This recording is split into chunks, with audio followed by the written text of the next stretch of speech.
If markets kind of fail at this all-time highs, this will be the first test of that resistance, a failed test of that resistance. If the market continues to struggle, then the risk of a decline becomes a little bit higher here over the course of the next couple of weeks. Here's what you need to know before the bell this morning. Coming off a holiday week or holiday long weekend, we've got a short trading week this week when volumes will be a little bit lighter. But overall, the market is pushing up right in. So as of Friday, we closed right at really kind of the previous highs that we set back in July. Now, we talked about this previously. We said that once we cleared all these kind of moving averages coming off that yen carry trade blow up in August, that a challenge of all-time highs would be likely, and that's where we are. So now if markets can break out to all-time highs in the next day or two, that's going to be good. That'll be a breakout. That'll certainly continue to allow for momentum to carry the markets higher, and that's what you've got going on right now. You got a lot of bullish optimism happening, and again, we're back into kind of extreme greed territory in terms of our sentiment and positioning indicators. You take a look at the number of stocks, the breadth of the market, that's been improving as a rising tide lifts all boats. We're getting more and more stocks kind of getting drug up with the overall advance. That's good, by the way.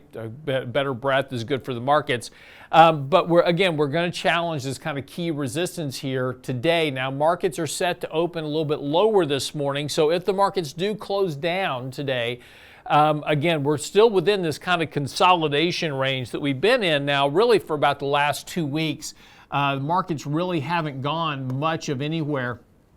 So again, if we open down today, stay down all day, that's just going to keep us right within this consolidation range. Now, for the markets, what's going to be happening here over the next day or two, really towards the end of the week, if we start getting further declines in the markets, then and we break to the downside of this kind of consolidation range, then potentially we're going to start retesting the 50 and the 20-day as support. Now that 20-day is sitting right at the 50 now, getting ready to cross above that. That's bullish. That provides support for the markets. But we have some real near-term support if the market does break down. Again, if we break out to the upside, then we'll have a breakout to all-time highs. But with markets overbought and extended, really, it's going to be difficult, even with the breakout, to have substantially higher highs, at least in the near term. Now, we can kind of continue to grind higher here.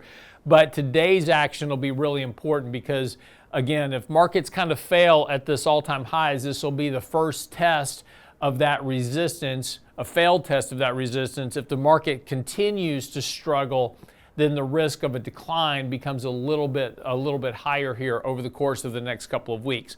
So again, just kind of keep a watch on that. We are seeing a loss of momentum, though, in the overall markets. And again, as I said, markets are overbought here.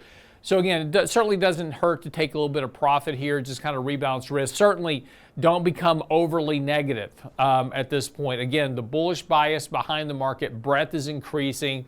Markets want to move higher here, but we do have some risk, as I said, over the next month or two that could certainly increase some volatility here in the short term and make things make trading a little bit more difficult. So again, just kind of monitor the risk in your portfolio accordingly and adjust for that as needed. And again, as we talked about last week, bonds remain very, very overbought here. Now, I would suspect that we're going to get some data out over the next month or so that leads to yields ticking back up. Now, this is a chart of the 10-year Treasury yield.